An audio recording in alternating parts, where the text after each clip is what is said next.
Hello again, everybody. I'm John Kosar from Asbury Research. Welcome to Stockcharts Industry Experts. Today, we're going to take a look at some really important charts and indicators that we track here at Asbury. We think the market is in a really important inflection point that we think is likely to be resolved this week. So this is Tuesday.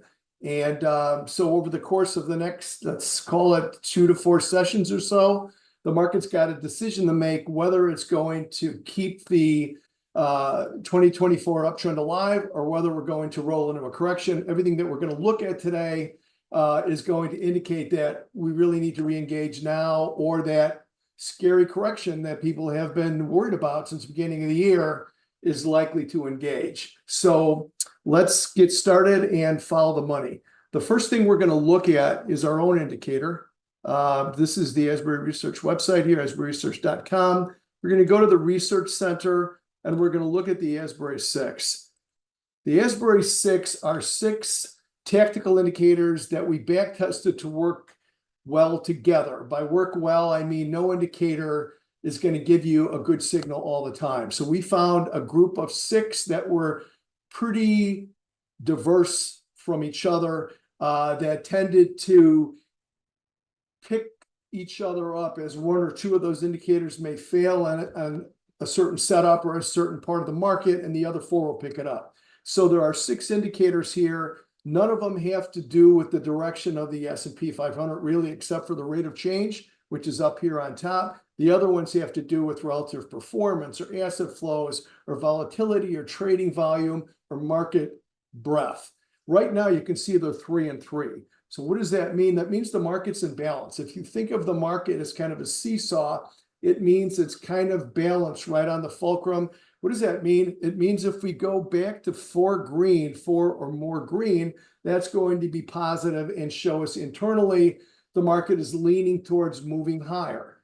If 4 or more of these turn red, now that indicates the market is weakened and it's going to be vulnerable to a long overdue correction as far as we're concerned.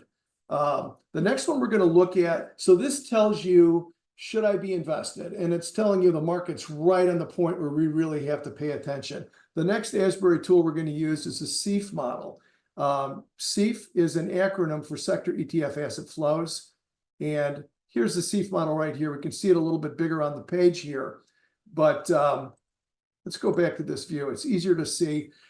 The SEAF model measures the velocity of money that's moving around the 11 sector spiders, which together are the S&P 500, and then it ranks them according to speed of asset flows going into that sector and speed of flows going out of that sector. So right now, the top 3, which means that's where the money's going the fastest in multiple timeframes, are financials, industrials, and utilities. That's where we have been for the past couple of weeks. As the money moves out of those sectors and moves into other ones, we will see it here. This is updated once a week. And then on the flip side, it's showing us where the money is going and coming from, actually leaving the market. And we can see it's technology, communication services, and also healthcare. Technology is really interesting to me, and I wanted to show this to you today, because note that the fastest money coming out of the market in the trading and in the tactical timeframes, the fastest is tech. So there's a lot of money that's roaring out of tech now. As far as the 11 sector spiders go, that could be a problematic situation for the market. So the next 3 we're going to look at really have to do with the environment of the market, not tactical signals, but environmental tools. The first one that we're going to look at is change my view here, is we're going to look at the here we go. The percentage of NYSE stocks that are trading above the 50-day moving average. That's what we have down here. This chart goes back to the summer of 2022. So the message here is when there's more of these NYSE stocks that are trading above the 50-day moving average, the market is typically a little bit frothy and we have a pullback. You can see all of these arrows showed these periods with the indicator down at the bottom and SPY up at the top, the ETF that tracks the S&P 500. Look at all these tops. Back here, we did not get a top here on January the 8th. On January the 8th, there was a convention in Las Vegas. It was an AI convention, and that's where NVIDIA and some other firms, they rolled out some AI-related products and new additions that they were working on, and the market didn't care. It just kept on going higher. This is when NVIDIA and Microsoft and Google, just a handful of those stocks, just basically grabbed the market by the shirt and dragged it higher. You can see we had another minor peak in the indicator here back in April. It gave us a little move down, not a whole lot, but then NVIDIA, Apple, and Microsoft picked it up again. We're going to look at NVIDIA here just at the very end of the presentation. So I'll give you a little more color there. But for now, we're back at that extreme level according to this metric, which is a breadth metric that tells us be careful. The market is at a spot that typically you see some kind of a peak. It could be a month, it could be several months, but it's a little bit of a danger zone here. The next thing we're going to look at is seasonality. So here we go to Stockcharts seasonality chart for the S&P 500. So I actually pulled this back to show the seasonality annually via the 12 columns here, going back 20 years. So what we see here, July over the past 20 years has been a really good month for the market. It's been the strongest month over this period. And then look what happens in August. We have a little bit of weakness in August. And then finally in September, that's the weakest month of the year. So I don't look at seasonality as something that I would trade on all by itself, but rather an environmental condition. And right now it's telling us once we get into August and September, the wind's not going to be at our back anymore, so to speak, as it was in July. Just so something to be aware of. Now we're going to go back and look at another chart that I've been talking about on Stockcharts seemingly for about the past year. It probably has been. But we talked about the Dow Jones Industrial Average. This is a weekly chart going back to summertime of 2020. Takeaway here is this was the COVID low down here. We had this big steep move up to the January high of 2022, dropped down October of 22 and kind of established a range in here. And then the range started to contract. That's all that energy building up because the market really didn't know what to do here. So it stayed inside the line, so to speak. We had a breakout here in December of last year. I think it was the second week. And that breakout, based on the width of this little coiling pattern here, it told us we were going up to 41,500. So I've been talking about 41,500 for some time. I didn't think we'd ever get there. We effectively got there last week. We missed it by a couple of hundred points, but effectively we hit the target. So what does that mean? Oftentimes when you get these longer term charts where you have a target that you've been chasing for some time and it's finally hit, there's usually a pullback. Why the pullback? Because we're not the only ones that can read charts. There might have been other folks out there. There probably were other folks out there, saw the breakout. They took advantage of the risk reward that they had right here, and they're cashing in their chips up there. So there's another reason that we might see some kind of a profit taking, kind of ringing the cash register up here after a really extraordinary move. The next three that we're going to look at, really the next four, have to do more with tactical things that relate to what the market may do over the next week or so. So the next one we're going to look at is the relative performance of SPY versus AGG, which is the aggregate bond index ETF. So it's basically stocks versus bonds. We have the S&P 500 up here with the 50-day moving average, relative performance of SPY and AG down here in the black line, and the red line is the 21-day moving average. Why 21? It's a business month and it's Asbury Research's tactical time period. Here's the takeaway. When stocks are outperforming bonds, when SPY is outperforming AG, we have every time you can see that we came back and tested this 21-day moving average. that was a pretty good spot to buy SPY. We had one here. Let's call it February of this year. We had another one in March. That was another little bottom here that we caught. Then you can see SPY started underperforming here. It only lasted a couple of weeks, but from April 19th to May 1st, we dipped underneath here on the relative performance chart, and that gave us this little weakness here. Once we reestablished the outperformance trend for SPY, which was early in May, off to the races again, and we came down again, tested the 21-day moving average here. Let's call it June the 1st, give or take a couple of days. That was a great place to buy.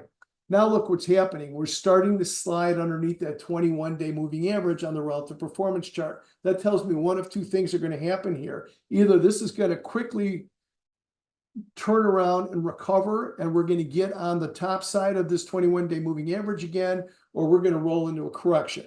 So the next one we're going to look at is the NASDAQ 100, which is a big cap index. And we're going to look at it relative to the S&P 500. I'm a huge fan is the wrong word. I spend a lot of time looking at relationships via relative performance. Sometimes it's more important to me what these relative relationships are doing than the actual index that I'm trying to figure out where that's going. A lot of times you see the relative performance term before the price of the index itself. So here we've got the NDX up here. This is daily going back to summertime of last year, along with its 250-day moving averages, which are major and minor trend proxies. Down on the bottom, we got relative performance versus relative performance of NDX versus SPY, and the 63-day moving average here in green. Why the 63-day? That is a business month, and that is Asbury Research's strategic time period.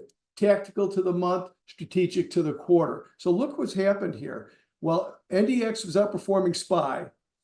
Each time it came back and tested that 63-day moving average, it was a bottom in the NDX. Here's another bottom in the NDX. Excuse me. And then we had a short period here, let's call it from March to May, where NDX was underperforming SPY. Look what happened. Uptrend stalled and NDX started to roll over. That trend re-engaged mid-May. Came back and retested the 63-day moving average at the beginning of June. That was a great place to buy. Look what's happening now. It's sitting right on that 63-day moving average again.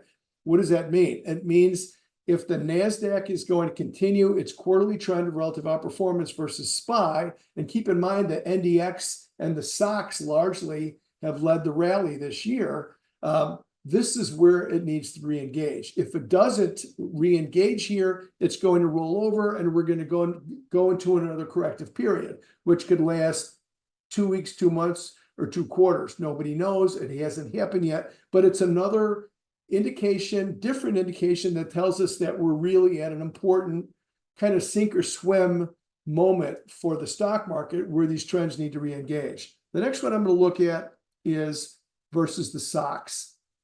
Because as I stated, the SOX is a Phillips Semiconductor Index. It's the other traditional leader during a bull market. So here you've got the relative performance of SOX versus SPY, along with the 63-day moving average down here at the bottom.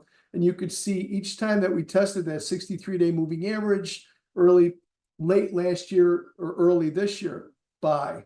There was a buy right there. There was another little buy right here, but it didn't hold. And SOX underperformed SPY for a few weeks in the latter part of April, the beginning of May. That's when the S&P corrected as well. Look what's happening now. We're back to testing that 63-day moving average. Semis and big cap tech have been the drivers largely this year. Of course, a lot of those names are in the Magnificent Seven or the Magnificent Five or whatever they are lately. We all know which stocks they are. We're going to look at NVDA in just a minute. Another indication, uptrend needs to re-engage here according to relative performance, or we're going to roll into some kind of a correction. The next thing I want to look at is I want to know where support is in the S&P 500. I want to know if we do have a correction, if some of these indicators fail, where's the pressure points here that I need to be aware of? Primary tactical support for us is at 54.10 to 54.06 in the S&P. It's about 3% below where the market's trading right now. And it represents the uptrend here from the October low of last year and the 50-day moving average at 54.06. If we break through there, especially if the Asbury 6 goes 4 or more to red, if some of these relative relationships start breaking down, that's when we know we have to start to play defense. We start to maybe move money to safer places, maybe move some money to cash, whatever you do to protect your capital. But this is telling you where the pressure point is. The next big level in the S&P is major underlying support at 49.54 to 49.50. That's 11% under the market right now. And it represents the important low that we made here back in April of this year and the 200-day moving average. Finally, the last chart is NVIDIA. NVIDIA has been the star of the show this year. So what we had is this is NVIDIA with its 200-day and 50-day moving averages here up top, going back to summer of last year. Its relative performance versus SPY down here on the bottom with that same 63-day moving average. NVIDIA was drifting sideways here for months and months. And then we had that show that I talked about in Las Vegas, the AI show in Las Vegas on the 8th of January. And look what happened. All of a sudden, we had a breakout here on the price chart. And NVIDIA started aggressively outperforming the S&P 500 versus the 63-day moving average. Came right back down to it, middle to latter part of April, screaming buy signal because the relative outperformance re-engaged right here. Look where we are now. We're sitting right on that 63-day moving average again.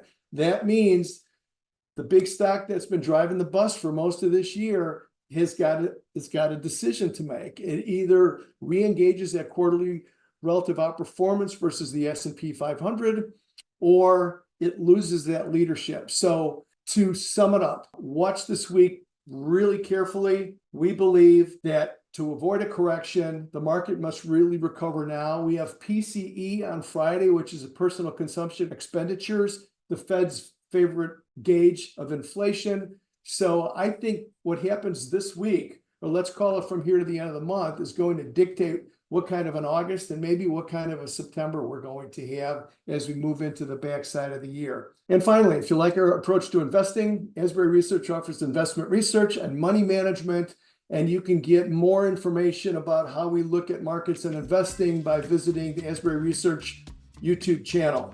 Thanks for watching Stockcharts TV. We'll see you next time.